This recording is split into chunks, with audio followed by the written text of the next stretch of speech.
I just feel like some people try so hard to be attractive, and for some people it's just not in their genes.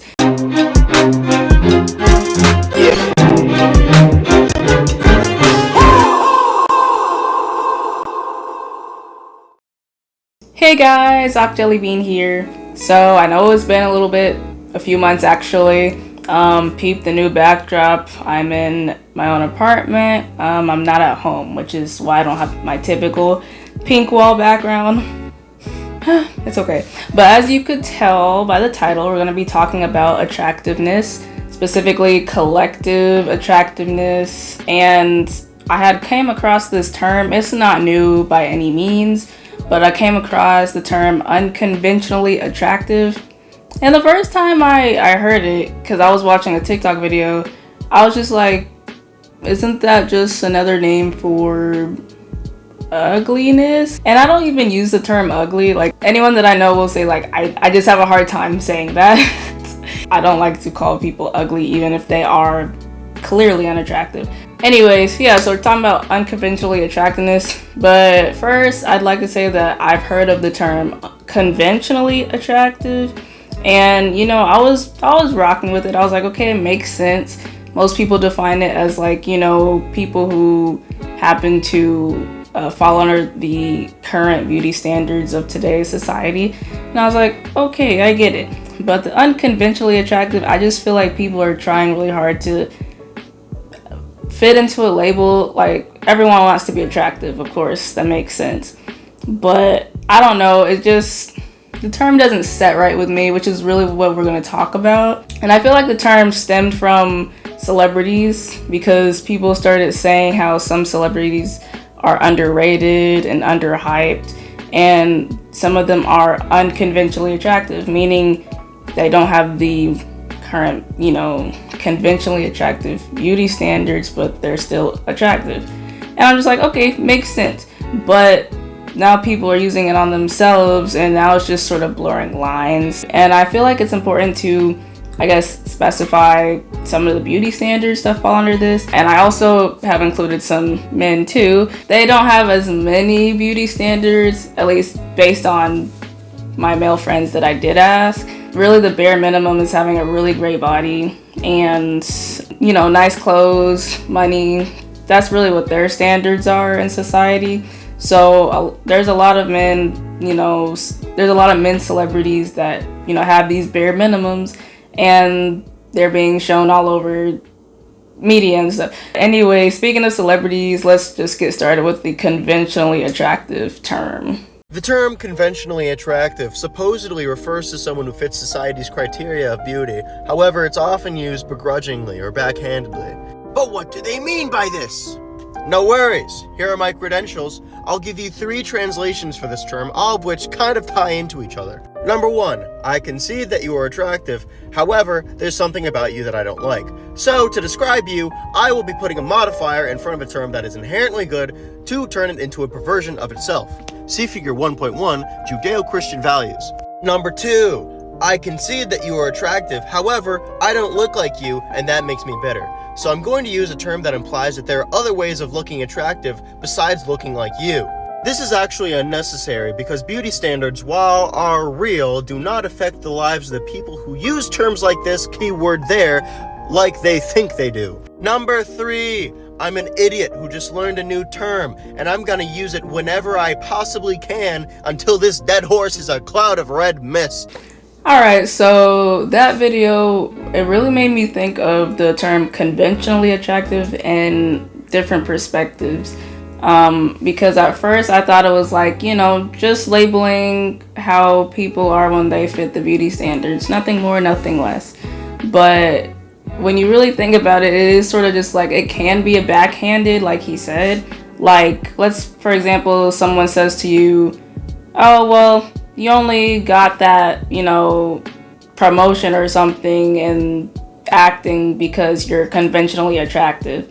And it's just sort of like diminishing you, I guess. It's like, okay, you just happen to have the features that everyone wants, so you're not really that special, to be honest. Like, it could give hater vibes, which is, not cool. And then there's a time where, especially amongst celebrities, and it's not uncommon, where several of them are considered attractive when in reality they're just conventionally attractive. Meaning, if you were to see them passing on the street and you didn't even know they were famous, for example, let's say they were just a regular person, I highly doubt some of these celebrities that are being overhyped would be given a second glance. Like, some of them just look regular, to be honest. Like, I'm not even trying to just be, a hater, but like, some of them are severely overhyped. And I'll show you some that some people think are commonly overhyped just because they are deemed conventionally attractive. And I guess this isn't really a problem in itself, as far as like, celebrities will always be overhyped and stuff and boosted because of their famous aura. But being conventionally attractive, of course, does play a part in living nowadays. It's sort of like pretty privilege. Some people that, look more visually appealing get treated better. Some people don't believe that concept. I think it's very real. It's not hard to observe. Conventionally attractive is not a good or bad term. Alright, so on to the next video regarding unconventionally attractive. I would rather be called hideous than be called unconventionally attractive. Whoever came up with that term has got to be arrested. This is the most slick way of calling someone ugly in the history of the world. Because 9 times out of 10, it's used to describe people that look like they just snuck onto Earth. Like the people who have enough space in between their eyes to have a third one. It just feels like a passive-aggressive way of telling someone, hey, you're not hideous, but you also look like a real-life Fishtails character. Like, real shit, imagine you're an actor or an actress and you bust off every day and you're feeling good and confident and you finally get your big break and fans are talking about, oh, finally an unconventionally attractive lead. I was getting bored of watching the pretty ones. Like, dog, they should just go ahead and make this shit a slur at this point. I know it exists to describe minorities with ethnic features, but why can't you just call them attractive? Why do you gotta rub it in that is unconventional? That feels racist, but not in like a conservative way, but in like a progressive way. Unconventionally attractive is the type of old white person from the Bay Area would say about their mixed grandchild after seeing them for the first time. Your hair is so rambunctious, wild, just chaotic, like a forest fire in the night sky. Y'all need to let this term go, bro. So while some of the things he said in his video were a little bit extreme and quite humorous, I might add, he wasn't wrong for a lot of things. Because I feel like if I was called unconventionally attractive, to me that just sounds like, you know what, if I look at you long enough, you don't look half bad. And I get how this term, started off as really great, especially amongst celebrities, underhyped celebrities, because it forces people to really look at features or attractive features that aren't, aligned with the beauty standards. Like, just gives people a broader perspective type thing. But then again, these people that have different, features that aren't aligned with the beauty standards are still attractive people. They're not just, subpar looking people with different features. Like, these celebrities that are underhyped are actually really attractive. And I feel like regular people who use the unconventionally attractive term to describe themselves are really just trying to find an explanation as to why they don't get treated the same way as an attractive person, conventional, attractive, or not.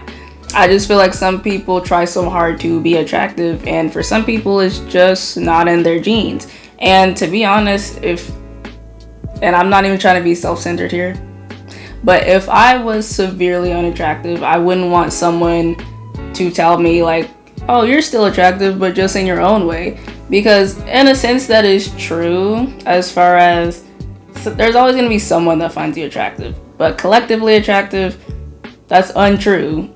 Like, there are some people who get a lot of attention and there's some people who don't.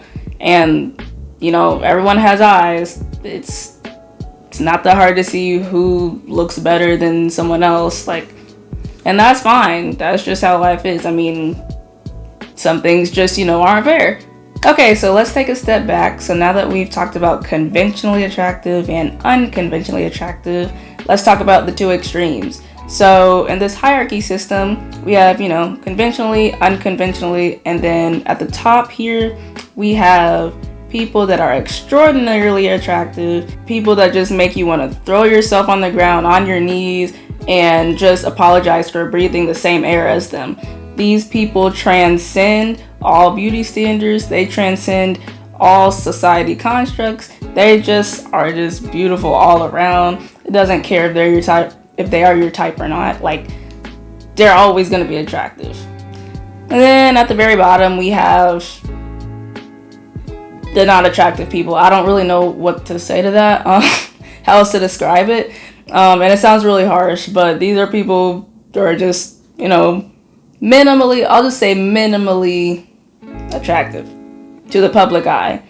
And if they have a bad personality, they just stay there. There's no hope for them. They're cooked. But they have the ability to get to, you know, the other mid-attractive levels if they have a nice personality. That's where the personality part really starts to shine through. That's where what inside really matters. But I do this hierarchy really to say that, like, the conventional and unconventional sections, subsections, in my opinion, are really weird and stupid. I just feel like they don't really serve a purpose. I feel like in between the two extremes, it should just be called regular people, because that's what regular people look like.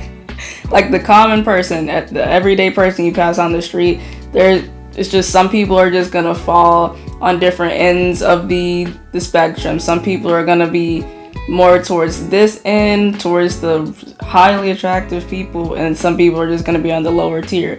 I just feel like the unconventional and conventional terms are doing more harm than good, and they're not, there's no set definition for them. So yeah, we should just do away with that and just be regular. We're all regular here, just normal, you know, happy people. But I hope you guys really enjoyed this video. I know it's been a while since I have posted. You know, that seems to be a common trend with me. Bear with me.